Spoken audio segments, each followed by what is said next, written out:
حضرت عمر کا اسلام لانا اسلام کے لیے عزت کا ذریعہ بنا اور بلند آواز سے نعرہ تکبیر مکے کی فضاؤں میں بلند ہوا۔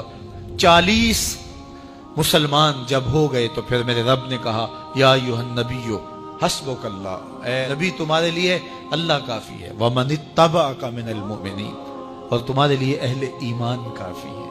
حضور علیہ السلام کے حوالے سے ان کی حساسیت اور ان کا جوش و جذبہ اور ان کی غیرت ایمانی دیدنی تھی۔ حضرت شاہ ولی اللہ محدث دہلوی علیہ رحمہ فرماتے ہیں کہ 17 مقامات پہ قرآن مجید میں حضرت عمر کی رائے کے مطابق قرآن نازل ہوا۔ یہ اللہ نے حضرت عمر کو شان عطا فرمایا۔ اور پھر جب حضور علیہ السلام کے وصال کے بعد حضرت عمر سیدنا صدیق اکبر کے وصال کے بعد بھی تخت خلافت پہ بیٹھے، 22,55,000 مربع میل پہ آپ کی حکومت کی حدود پھیل گئی، اور حضرت عمر کی حکومت صرف انسانوں پر نہیں تھی، عمر کی حکومت پانیوں پر بھی تھی، عمر کی حکومت آگ پر بھی تھی، عمر کی حکومت ہواؤں پر بھی تھی، اور عمر کی حکومت دھرتی پر مٹی پر بھی تھی۔ آپ جانتے ہیں کہ مصر کے گورنر نے لکھا کہ یہاں تو عجیب کہانیاں ہیں۔ کیا ہوا؟ کہا کہ دریائے نیل اتنی دیر تک چلتا نہیں جب تک ایک نوجوان لڑکی کو زیورات سے آراستہ کر کے نیل میں ڈالا جاتا ہے، پھر نیل چلتا ہے، اور یہ برسا برس سے رسم جاری ہے۔ تو حضرت عمر کے پاس جب یہ پیغام پہنچتا ہے تو حضرت عمر نیل کو خط لکھ رہے ہیں، بسم اللہ الرحمن الرحیم، مصر کے نیل کے نام عمر کا خط، اور آگے لکھتے ہیں اے نیل اگر تو اللہ کے حکم سے چلتا ہے تو چل، ورنہ تیری کوئی ضرورت نہیں ہے۔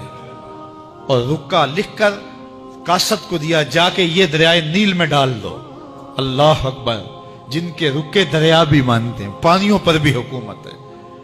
اور نیل میں جب وہ رکا ڈالا گیا، نیل ایسا چلا آج تک کبھی رکا ہی نہیں ہے۔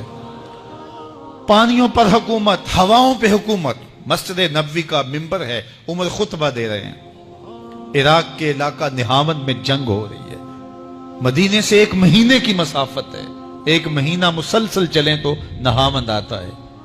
حضرت عمر خطبہ دیتے دیتے درمیان میں جملہ معترضہ کا، یا ساری الجبل، اے سارا پہاڑ نہ چھوڑنا۔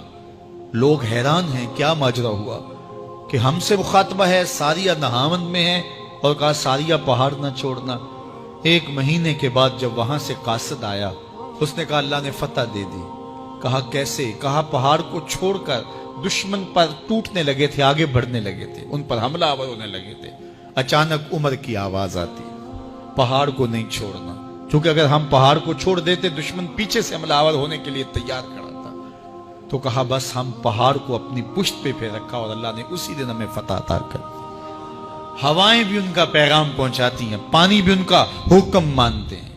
اس زمانے میں فائر بریگیڈ سسٹم نہیں تھا، لیکن ایک آگ بڑھتی آ رہی ہے شہر کی طرف۔ لوگوں نے حضرت عمر کو بتایا، امیر المومنین، آگ پھیلتی آگے بڑھتی چلی آ رہی ہے اور شہر کو اپنے قابو میں لینے والی ہے۔ عمر اپنی چادر اتارتے اور حضرت تمیم داری کو دیتے ہیں، کہا یہ چادر لے جاؤ اور ایسے ایسے کرو، آگ پیچھے بھاگتی چلی جائے گی۔ تو چادر ہلاتے جاتے ہیں حضرت تمیم داری، اور آگ پیچھے بھاگتی چلی جاتی۔ مٹی بھی حکم مانتی ہے۔ ایک لونڈی کھڑی رو رہی ہے راستے میں، کہا تجھے کیا ہوا؟ کہا ٹھوکر لگی، میرا تیل زمین میں بہہ گیا، میری مالکہ بڑی سخت ہے، وہ مجھے کہے گی تم نے یہ کیا کیا۔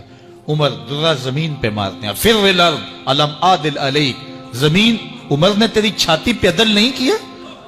تو عمر کے ہوتے ہوئے اس کا تیل پی جائے؟ زمین تیل باہر نکال دیتی ہیں، فرماتے ہیں ڈال لے اپنے برتن میں۔ تو یہ عمر کے ان کا حکم مٹی بھی مانتی ہے، ان کا حکم ہوائیں بھی مانتی ہیں، دریا بھی مانتے ہیں، ان کا حکم پانی اور آگ بھی مانتی ہے۔ وہ عمر، میرے حضور فرماتے ہیں ان الشیطان یفر من ذل عمر، میرا عمر وہ ہے جس کے سائے کو دیکھ کے شیطان بھی بھاگ جاتا ہے۔ حضرت عمر رضی اللہ تعالیٰ عنہ نے ایک بہترین نظم و نسق دیا اور امور سلطنت کو اس انداز سے منظم کیا۔ ایک غیر مسلم مفکر کہتا ہے اگر اس امت کو ایک اور عمر مل جاتا پوری دنیا پہ حکومت مسلمانوں کی ہوتی۔ ایک دن مسجد نبوی سے باہر حضور تشریف لا رہے تھے، دائیں ہاتھ میں حضرت ابو بکر کا ہاتھ تھا، بائیں میں حضرت عمر کا ہاتھ تھا۔ ایسے باہر کی جانب آ رہے تھے، دروازے سے کوئی بندہ داخل ہوا تو اس کو دیکھ کے حضور نے فرمایا ہا کازا نبعث یوم القیامہ، قیامت کے دن جب قبروں سے اٹھائے جائیں گے ہم ایسے ہی اٹھیں گے، میرے دائیں ہاتھ میں ابو بکر کا ہاتھ ہوگا، بائیں میں عمر کا ہاتھ ہوگا۔ اللہ اکبر، جے شک ہووی تے چل مدینے، جے شک